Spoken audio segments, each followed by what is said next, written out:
అందరం చెప్పచ్చు ఒకసారి. భగవద్బంధువులారా, ఈరోజు అరి అనేటటువంటి ఒక కార్యక్రమం మీ అందరికీ తెలిసిందే. కానీ మేమెప్పుడు మా నోటి నుంచి హరి వస్తుంది, హరి రాదు. మీ నోటి నుంచి ఏమొస్తుంది? హరి రావాలా, హరి రావాలా? హరి అంటే ఏమిటి, హరి అంటే ఏమిటి? హరి అంటే విష్ణువు, హరి అంటే శత్రువు అని అర్థం. మన వాళ్ళు హరి షట్ వర్గము అంటుంటారు కదా. షట్ అంటే 6, 6 యొక్క సమూహం. ఎవరు వాళ్ళు అంటే హరి షట్ వర్గం, 6 రకాలైనటువంటి శత్రువుల యొక్క సమూహము. మనకి ఎక్కువసేపు చెప్పను, మీ ఫంక్షన్ మీరు చేద్దరు. కానీ మన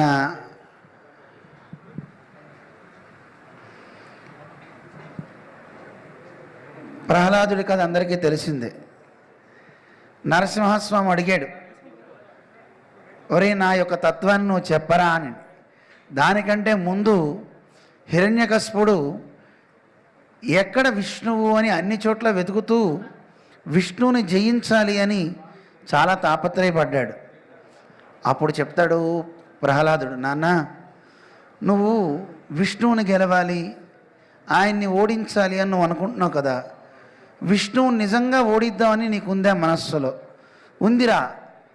అయితే నాన్న నేను చెప్పిన వాళ్ళని నువ్వు గెలిచావా, నిజంగా విష్ణువు నీకు దాసుడైపోతాడు.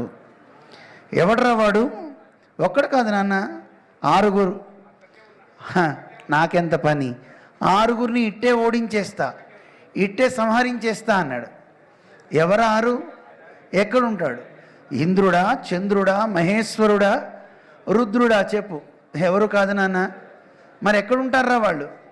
నీలోనే ఉన్నారు నాన్న అన్నాడు. ఎవరు వాళ్ళు? మనందరికీ తెలుసు, అరిషడ్ వర్గాలు. కామం, క్రోధం, లోభం. మనందరం మాట్లాడుతూనే ఉంటాం ఎప్పుడు వీటి గురించి.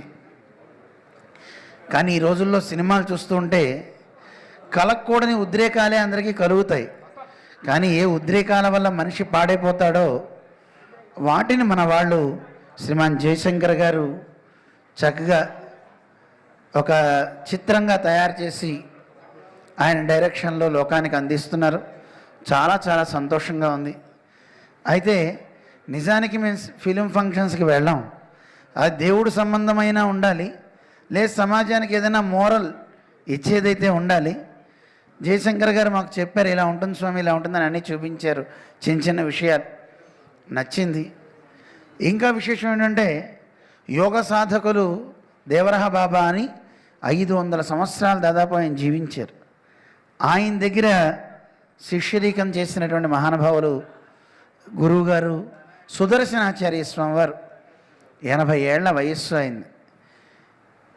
చాలా మంచి కార్యక్రమాన్ని ఇక్కడ ఏర్పాటు చేశారు వారికి సత్కారం చేస్తూ. ఎందుకంటే అరిషడ్ వర్గాల్ని జయించాలంటే ముందు మనిషి కావాల్సింది యోగి కావాలి. అందుకే యోగిని సత్కరించారు. ప్రాణాయామ రతుడు. ఎన్నో వేల శ్లోకాలు కంఠోపాఠం. ఆయనకి మైకిస్తే ఇవ్వటం పొరపాట, ఇస్తే మళ్ళీ వదలరు. ఆయన చెప్తూనే ఉంటారు శ్లోకాలు. మా గురుగారు తాతగారి దగ్గర నేను కూడా చదువుకున్నాను యోగశాస్త్రం. అంత గొప్ప మహానుభావుడైన ఆయనకి సత్కారం ఈరోజు మా ద్వారా జరగడం మాకెంతో ఆనందం. మాకు తెలియదు, నిన్న జయశంకర్ గారు చెప్పారు. నిజానికి ఇది మేము అన్నాం, అరిషడ్ వర్గాల మీద సినిమా కదా, కృష్ణుడు ఇందులో ప్రధాన నాయకుడు కదా, కృష్ణుడు కళ్యాణం చేస్తూ దీన్ని ఓపెన్ చేస్తే బాగుంటుంది అని చెప్పా. మన ఆశ్రమంలో చేద్దాం అనుకున్నాం, కానీ వర్షాలు, దూరం, అందువల్ల స్వామీజీ ఈరోజు ఇక్కడ చేసేసి కళ్యాణం మళ్ళీ ఒకరోజు చేస్తాం ద్వారక కృష్ణుడిది అన్నారు. అందుకని సరే, మంచి కార్యక్రమం. సమాజానికి ఈ రోజుల్లో విలువలు కలిగిన మంచి విషయాలే లేవు. మంచి విషయాలు చెప్పేవాడు లేడు, వినేవాడు లేడు. రామాయణంలో ఎప్పుడో త్రేతాయుగంలో ఈ మాట విన్నామండి, వక్త శ్రోతాచ దుర్లభ. మంచి చెప్పేవాడు లేదు, వినేవాడు లేడు. ఈ మాట ఎవరు చెప్పారో తెలుసా? మారీచుడు చెప్పాడు, రావణాసుడికి చెప్పాడు. విభీషణుడు చెప్పాడు రావణాసుడికి, సీతమ్మని తీసుకురావాలి, నువ్వు రా, మాయాలేడిగా వెళ్ళు అన్నాడు రావణాసురుడు. అక్కడ కామంతో ఉన్నాడు రావణాసురుడు. అప్పుడు చెప్తాడు, హే రావణ, నీకు బుద్ధి ఉందా, బుద్ధి లేదా? రాముడంటే ఎంత గొప్ప పరాక్రమశాలో తెలుసునా? ఒక్క బాణం వేసాడంటే ఆ దెబ్బ తిన్నవాడిని నేను చెప్తున్నా విను. వద్దు అని చెప్పాడు, వినలా, నష్టపోయాడు. అందుకే అరిషడ్ వర్గాలలో రాజు ఎవరో తెలుసా అండి? ఎవరు రాజు? కామమే.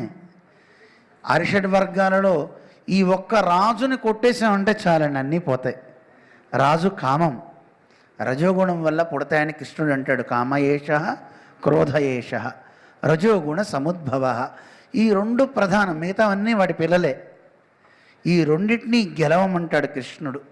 జహిశత్రుం మహాబాహో కామరూపం దురాసదమని. అలాంటి గొప్ప విషయాలను అందమైన సినిమా రూపంలో, ఎందుకంటే ఈ రోజుల్లో భగవద్గీత చెప్తే వినేవాడు లేడు. అదే మీరు ఒక సినిమాలాగా చూపించారనుకోండి, ఒక హీరో, అలాగే ఒక కామకుడు, ఒక గర్వం కలిగిన వాడు, అందంగా అర్థమవుతుంది. చిన్నపిల్లలకైతే కాకి భాష చెప్పాలి, కాకి, పావురం, కొంగ, ఈ కథలు చెప్పాలి.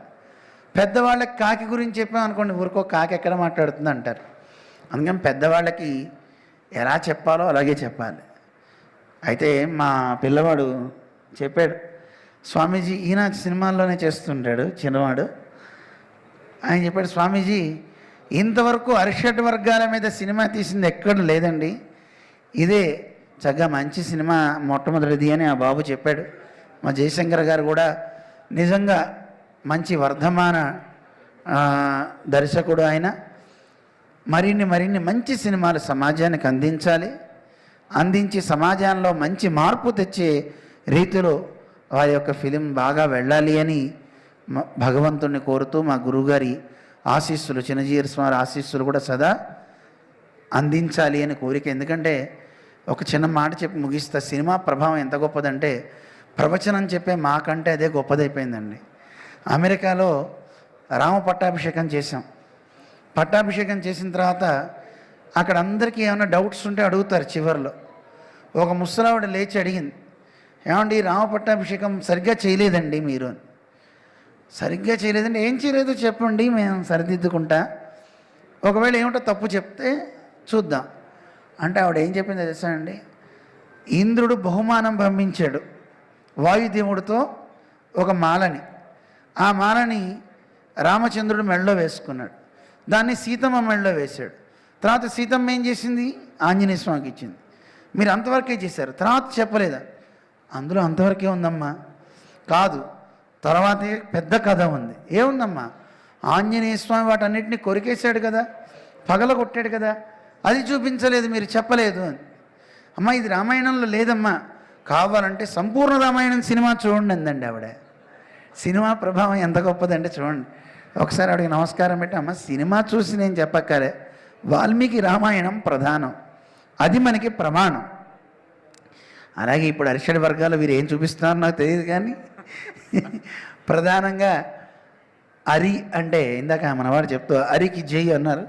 అరికి జై చెప్పకూడదు. అరి అంటే శత్రువు పోవాలి, శత్రువుకు జయం చెప్తే ఎలాగా?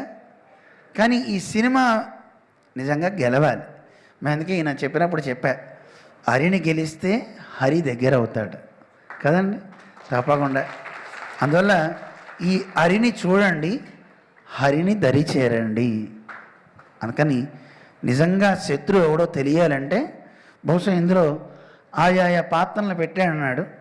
కామం అంటే ఏమిటో, క్రోధం అంటే ఏమిటో అవి చూసి వాటికి దూరంగా ఉండాలి. ఇది ముట్టుకుంటే కాలుతుంది అని తెలిస్తే ఎవడన్నా పోతాడండి దాని దగ్గరికి? ఇది తింటే మనిషి చస్తాడు అని తెలిస్తే తింటాడు ఎవడన్నా? అది తెలుసుకుందాం.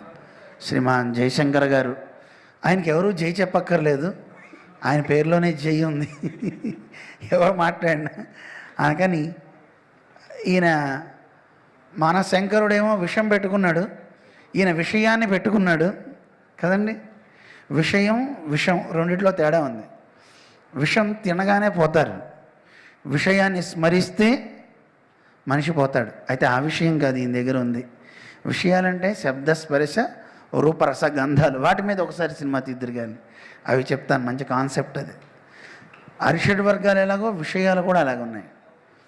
శబ్దము, స్పర్శ, రూపము, వాసన, రుచి, వీటిని కూడా మనిషి గెలవాలండి. అది ఎలాగా అనేది అది కూడా మంచి సినిమా పెట్టి చెద్దురు కానీ. చాలా సంతోషం. శ్రీమాన్ జయశంకర్ గారి టీంకి దీన్ని చక్కగా బలోపేతం చేస్తూ ధనాన్ని ఇచ్చినటువంటి పెద్దలు కూడా ఉన్నారు, ప్రొడ్యూసర్స్, వారికి నటులు సాయి కుమార్ గారు, అలాగే మరి చాలామంది ఉన్నారు. వారందరికీ కూడా అనేక మంగళాశాసనాలు చేస్తూ జై శ్రీమన్నారాయణ. జై శ్రీమన్నారాయణ. ధన్యవాదాలు స్వామి.